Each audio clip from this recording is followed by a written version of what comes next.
Bienvenue à cet échange autour des écrits qui nous sont parvenus sur François Villon. Nous allons plonger aujourd'hui dans l'univers de ce poète, oui, incontournable du XVe siècle, une figure dont la vie mouvementée et l'œuvre singulière ne cessent vraiment de nous interpeller, de susciter la fascination et aussi le débat. Absolument. Villon y reste une présence complexe, presque insaisissable en fait. Sa poésie, elle a été forgée dans le creuset d'un Paris encore très marqué par la guerre de Cent Ans, et elle porte l'empreinte indélébile d'une existence vécue, on peut le dire, aux marges.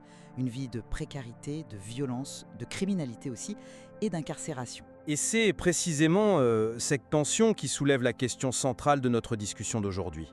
Une discussion nourrie par les analyses et les informations qu'on a pu tirer des documents consultés.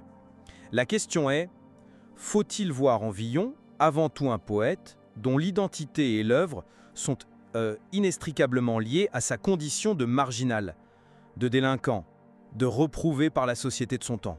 Ou bien, à l'inverse, est-ce qu'on doit le considérer prioritairement comme un homme de lettres, un clerc cultivé, qui maîtrise les codes, les savoirs de son époque, et dont les démêlés avec la justice ne seraient finalement que, des accidents de parcours malheureux, marquants certes, mais secondaires par rapport à son statut d'écrivain? Alors pour ma part, je vais défendre l'idée que Villon, oui, en dépit d'une biographie qu'on sait dissolue, agitée, il s'inscrit résolument dans une riche tradition littéraire et intellectuelle même. Il mobilise un art consumé et une profonde connaissance des formes poétiques pour bâtir une œuvre complexe, une œuvre structurée, qui révèle même une quête, peut-être ambivalente, c'est vrai, de reconnaissance au sein du monde lettré. Et moi, je prendrais le contre-pied. J'affirmerais que cette marginalité, loin d'être un simple décor biographique, constitue en fait la clé de voûte de son génie poétique. C'est de cette position d'exclu, de cette expérience limite, que jaillit son originalité radicale, sa rupture avec les conventions esthétiques et morales dominantes, et puis cette sincérité brute, parfois dérangeante, qui fait toute sa puissance. Bon, permettez-moi donc d'étayer un peu ma position. Il est crucial, je crois, de rappeler que François Villon, François de Montcorbier, de son vrai nom, n'était pas un quelconque truand sans éducation. Il obtient en 1452 le grade de maître ès arts de l'Université de Paris.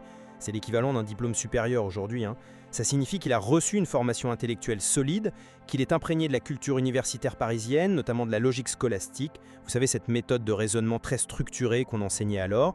Et on en retrouve la trace dans sa manière d'argumenter, son goût pour les allégories, les symboles, les jeux de mots aussi, les doubles sens. Son œuvre témoigne d'une maîtrise, éblouissante des formes poétiques en vogue. La ballade, avec ses contraintes de rimes, de refrains, le rondeau plus léger, le lait, forme narrative ou lyrique plus courte, et bien sûr le testament poétique. Alors ce dernier, ce n'est pas une invention de Villon, c'est un genre qui existait avant lui, notamment sous la forme du congé, où un poète faisait ses adieux avant un départ. Villon ne crée pas ces moules, mais il les investit d'une manière extraordinairement personnelle et puissante. Qui plus est, loin de rejeter systématiquement la société, Villon semble avoir cherché à s'y faire une place.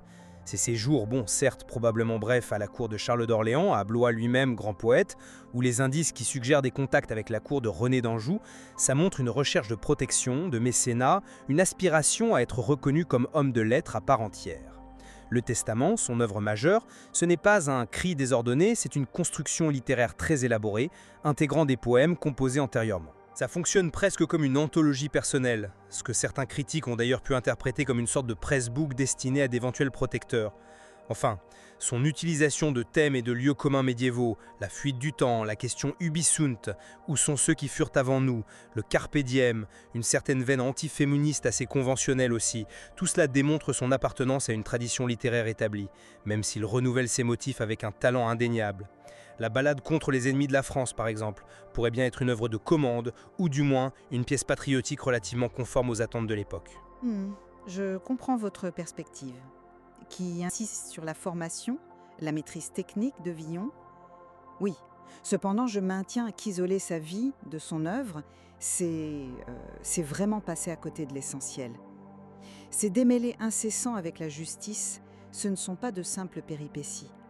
La rixe qui coûte la vie à Philippe Sermoise en 1455, le cambriolage du collège de Navarre en 1456, où il est associé à des membres des coquillards, vous savez, ces bandes criminelles organisées qui sévissaient alors, comme le tristement célèbre Colin Cailleux, ces multiples séjours en prison, dont la terrible geôle de l'évêque d'Orléans à Main-sur-Loire, et jusqu'à sa condamnation finale au bannissement en 1463, tout ça, ce n'est pas le contexte, c'est la matière première, la substance même de sa poésie. On ne peut pas comprendre Villon sans prendre en compte cette trajectoire chaotique. Sa véritable grandeur et l'impact durable qu'il aura sur la poésie résident précisément dans sa rupture, une rupture violente avec l'idéal courtois qui dominait la production littéraire à l'époque. Regardez comment il dynamite la figure éthérée de la belle dame sans merci, popularisée par Alain Chartier. Chez Villon, elle cède la place à la grosse Margot, tenancière de taverne et prostituée, décrite avec une crudité, une gouaille réjouissante, mais choquante pour l'époque. L'amour idéalisé, platonique, est remplacé par une expression directe, parfois brutale, des désirs et des réalités charnelles. C'est cette éruption fracassante du réel, du concret, du corps souffrant, corps vieillissant, corps déchu, qui constitue sa force novatrice. Il se décrit lui-même sec et noir comme écouvillon, le goupillon pour nettoyer les bouteilles. Il dit « Je crache blanc comme coton, signe probable de maladie ». Pensez à la Ballade des pendus, d'un réalisme macabre, hallucinatoire, sans précédent, au regret de la belle aulmière, où la vieille courtisane contemple avec une lucidité déchirante la décrépitude de son corps. Sa langue elle-même est révolutionnaire. Elle est directe, nerveuse, populaire. Il revendique fièrement son parler parisien. Il n'est bon bec que de Paris. Il n'hésite pas à intégrer l'argot des coquillards dans certaines ballades, créant des pièces fascinantes, même si elles sont partiellement obscures pour nous aujourd'hui. Ce choix linguistique est en soi un acte de rupture, une affirmation d'une identité marginale. Et il joue constamment sur les équivoques, les mots à double ou triple sens, comme le verbe fuir, qui peut signifier fuir, creuser la terre, mais aussi posséder sexuellement. Les thèmes obsessionnels de son œuvre, la pauvreté, l'errance, la maladie, l'omniprésence de la mort, la déchéance physique et morale, sont vécus de l'intérieur, exprimés avec une urgence, une sincérité poignante qui contraste radicalement avec les élégances et les conventions polissées de la poésie de cour. Sa marginalité, non, ce n'est pas un accident biographique, c'est le terreau fertile d'où jaillit son art unique et sa modernité. J'admets sans peine que la présence de l'expérience vécue est exceptionnellement forte chez Villon, bien plus que chez nombre de ses contemporains. Mais attention, ne sous-estimons pas la part de construction littéraire. Quand il se met en scène comme le pauvre Villon, n'est-ce pas aussi une posture, un personnage qu'il faussonne ? Certes, il puise dans sa vie, mais c'est peut-être pour toucher à des questions universelles.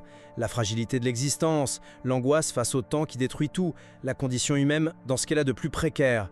Son célèbre vers « Je connais tout, force que moi-même, je connais tout, sauf moi-même » révèle une profondeur introspective qui va bien au-delà du simple témoignage autobiographique.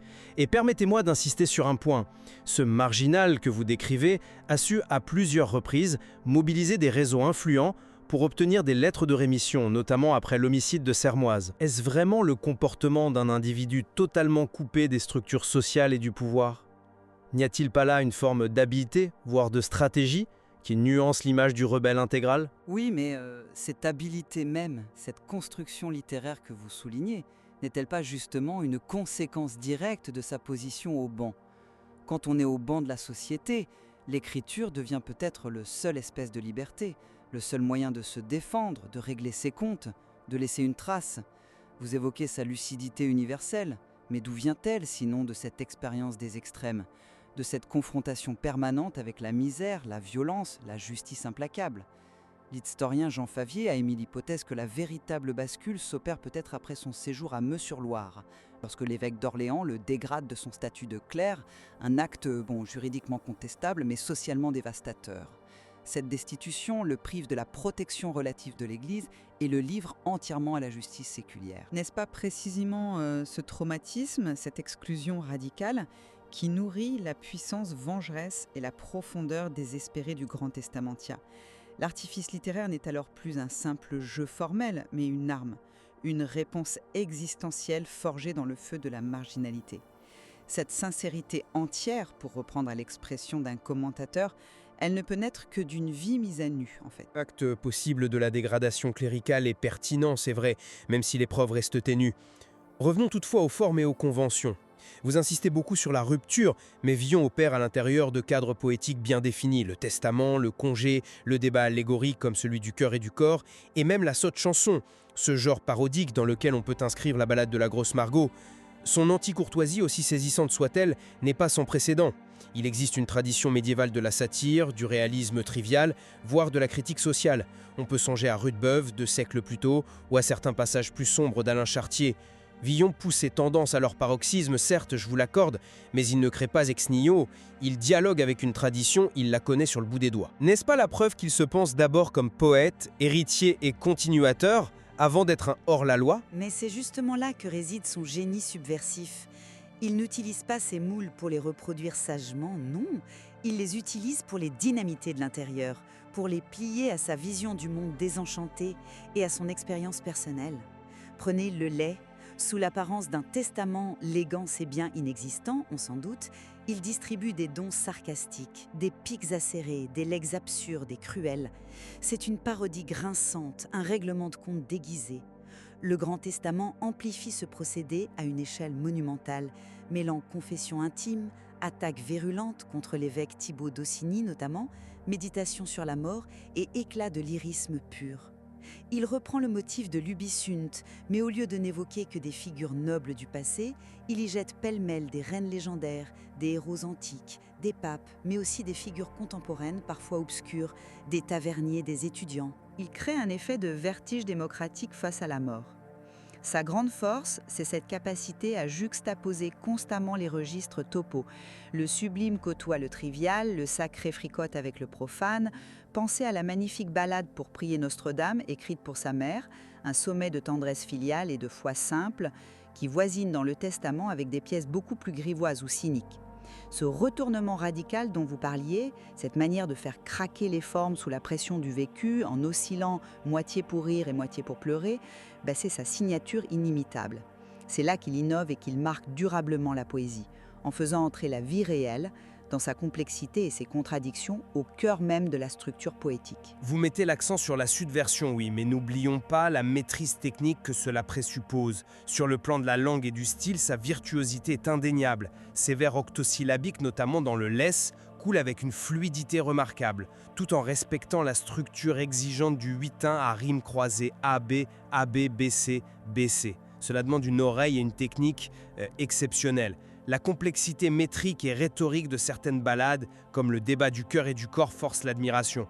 Et comme je l'ai mentionné, on perçoit même dans ses traits les plus ironiques l'empreinte de cette logique scolastique acquise à l'université, cette capacité à construire une argumentation serrée. C'est un artisan du verbe extrêmement conscient de ses outils, loin de l'image d'un poète purement instinctif. Je ne nie pas sa maîtrise, bien sûr, mais je crois que vous sous-estimez la nouveauté radicale de son expression.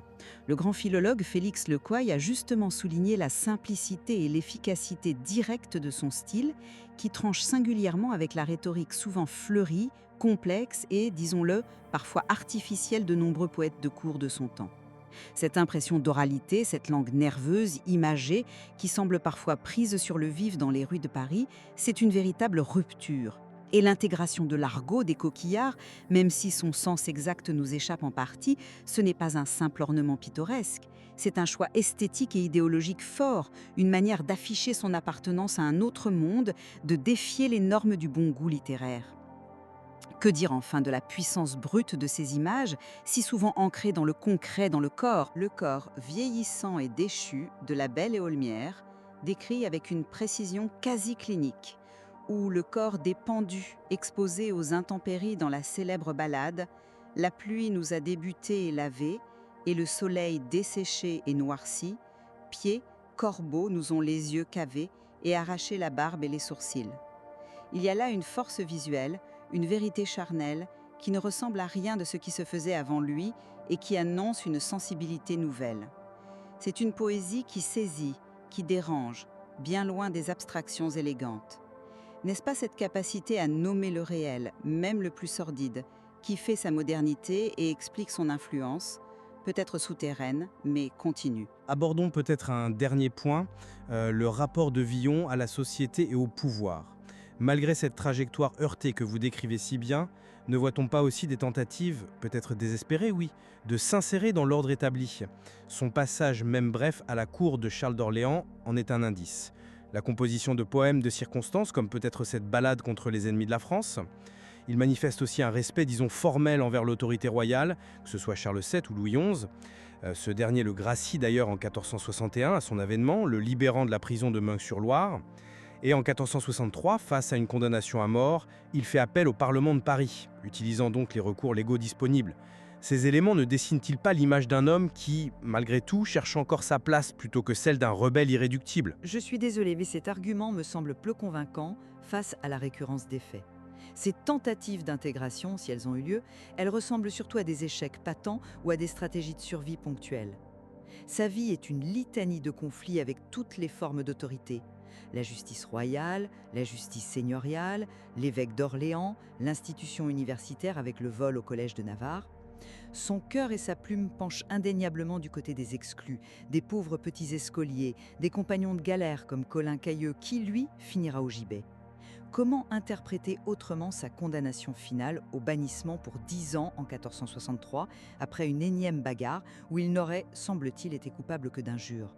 N'est-ce pas la preuve ultime que la société de son temps le rejette, le considère comme définitivement incorrigible, incompatible avec son ordre? C'est d'ailleurs à ce moment précis que nous perdons sa trace, comme s'il disparaissait dans cette marginalité à laquelle il était finalement assigné. Le personnage public s'efface, l'homme de lettres est condamné au silence, mais le mythe du poète maudit, lui, prend son envol. Bon, en guise de conclusion, je réaffirmerai ma conviction que François Villon doit être considéré avant tout comme un artiste majeur, un homme de lettres, pleinement conscient des enjeux de son art et profondément ancré dans la culture de son siècle. Malgré une existence aventureuse et des choix de vie, moralement répréhensibles, il a su mobiliser les outils intellectuels et poétiques de son époque, sa formation universitaire, sa maîtrise des formes héritées, sa connaissance intime des traditions littéraires pour construire une œuvre d'une richesse et d'une complexité exceptionnelle.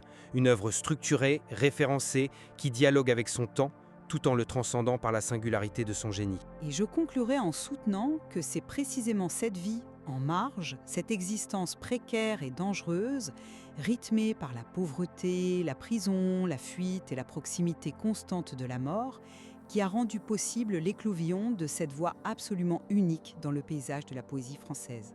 Ses souffrances, ses révoltes, son regard lucide et désabusé sur la condition humaine l'ont conduit à faire voler en éclats les cadres esthétiques et moraux convenus, à rejeter les idéalisations faciles pour atteindre une vérité poétique et d'une intensité, d'une crudité et paradoxalement d'une modernité saisissante qui continue de nous parler avec force plus de 5 siècles plus tard.